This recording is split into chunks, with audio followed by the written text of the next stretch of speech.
غلاموں کہاں سے اڑاؤ گے؟ لے آؤ قانون الٹے سیدھے اپنے من سے.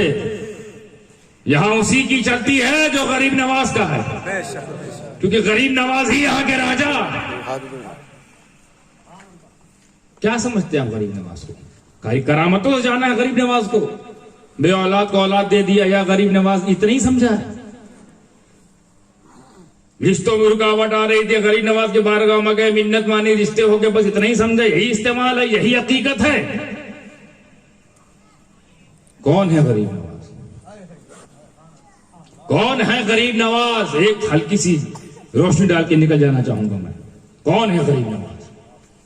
آپ کو پتا ہے دنیا میں ہر ایک ولی, توجہ, کسی نہ کسی نبی کا پرتو ہوتا ہے. یہ بات طے ہے نا؟ یعنی ہر ولی کسی نہ کسی نبی کے قدموں پر اپنا سلوک رکھتا ہے, اپنا طریقہ رکھتا ہے. اور آسان کر دوں, یعنی وہ جس نبی کا پرتو ہوگا اس نبی میں جو جو کوالٹی ہوگی اور اس نبی کا جو مقام ہوگا اپنی جماعت میں, اس ولی میں وہی کوالٹی ہوگی, اور اس ولی کا مقام اپنی جماعت میں وہی ہوگا. اب چونکہ ہم تو 26 انبیاء کرام کو جانتے ہیں, ہے تو 1,24,000 کم و بیش, تو کسی کے بھی ہو سکتے ہیں, کسی ایسے کے بھی ہو سکتے ہیں جن کا ہم نام نہیں جانتے, پر نبی تو وہ بھی ہیں مگر ہم نام نہیں جانتے.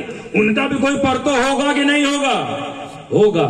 ہم نہیں سمجھ پائیں گے, یا تو وہ سمجھیں گے جن کے پرتو ہیں, یا وہ سمجھے گا جنہوں نے ان کو چنا ہے اپنے پرتو میں. تو یہ معاملہ ہو گیا کلیئر.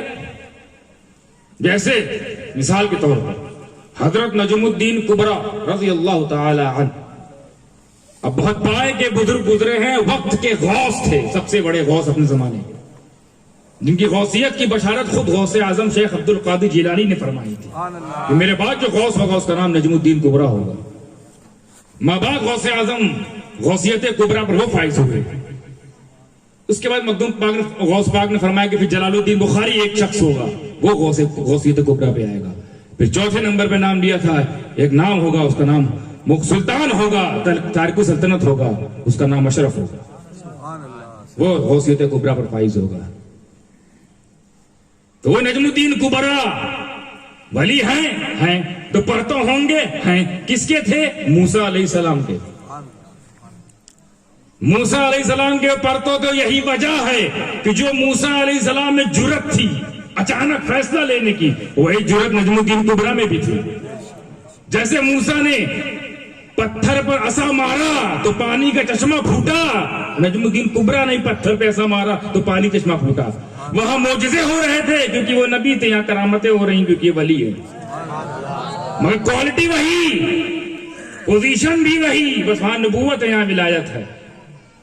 کوالٹی بھی وہی, کوالیفیکیشن بھی وہی, بس وہاں نبوت ہے, یہاں ولایت ہے. مقام اپنی جماعت میں جو موسیٰ کا ہوگا, ٹاپ 10 میں آتے ہیں حضرت موسیٰ. نبیوں کی جماعت میں ٹاپ 10 میں آتے ہیں حضرت موسیٰ. ولیوں کی جماعت میں نجم الدین کبرا ٹاپ 10 میں آئے کہ نہیں آئے؟ ایسے سمجھو غریب نواز کو. یا غریب نواز آپ کس کے پرتو؟ آپ کس کے پرتو؟ مقام تو لگ رہا ہے کسی جانی ہستی کے ہوں گے, عالی مقام ہستی کے ہوں گے, آپ کس کے پرتو؟ آپ فرماتے ہیں میں حضرت ابراہیم علیہ السلام کے پرتو. کون ابراہیم؟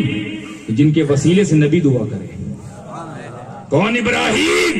جس کو نبی کہیں یہ میرے دادا ہیں. کون ابراہیم کہ جن کا ذکر نہ کیا جائے تو نماز نہ ہو. بھائی تشہد کے بعد کیا پڑھتے ہو؟ درود ابراہیم. وسیلہ کیا لگاتے ہو؟ کما ابراہیم والا آل ابراہیم. جیسا ہے اللہ رحمت نازل فرما. کس پر؟ مجھ پر اور میری اولاد پر. کیسے؟ جیسے تو نے ابراہیم اور اس کی اولاد پر کیا. وہ ابراہیم جس کو وسیلہ بنائے میرا نبی, اس کا پرتو غریب نواز. جملہ دے رہا ہوں کہ ہمارا ایمان غریب نواز کیوں ہے. جملہ لیجئے, نوٹ کیجئے, پسند ہے دعا لیجئے گا. وہ ابراہیم کہ جن کا ذکر نہ کیا جائے تو نماز نہیں مکمل ہوتی, ٹھیک اسی طرح وہ غریب نواز کہ جن سے محبت نہ کیا جائے تو ایمان مکمل نہیں ہوتا.